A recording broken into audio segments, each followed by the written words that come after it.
Vendredi 23 mars.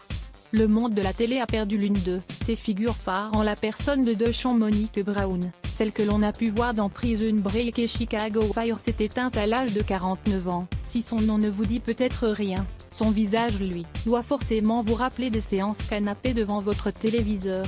Rappelez-vous, en 2006, la série Prison Break a envahi le quotidien des spectateurs d'M6 grâce à une intrigue bien ficelée et un casting étoilé.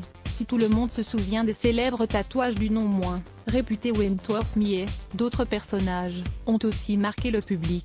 Parmi ses rôles secondaires, celui de l'infirmière Kathy Welsh, présent dans plus d'une dizaine d'épisodes entre les saisons 1 et 2, et incarné par Deschamps. Monique Brown. Ce vendredi 23 mars, Robert Schrader, le manager de l'actrice, a annoncé le décès de l'américaine à l'âge de 49 ans. L'actrice Molly Glynn, Chicago Fire, tuée par la chute d'un arbre né à Chicago le 30 novembre 1968.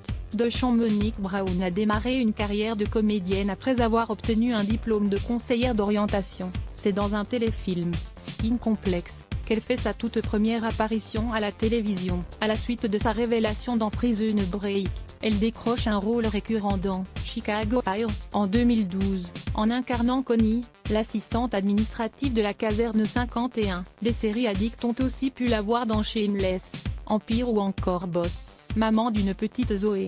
Deschamps. Monique Brown a trouvé la mort le 23 mars dans un hôpital de l'Illinois, et ce après avoir indiqué souffrir de douleurs à la poitrine une semaine auparavant. Selon les informations du Chicago Tribune, toute la famille de Chicago Fire est dévastée d'avoir perdu l'une des siens. Nos pensées et prières vont à la famille de Deschamps et elle nous manquera, confiait Dick Wolf, le créateur du show.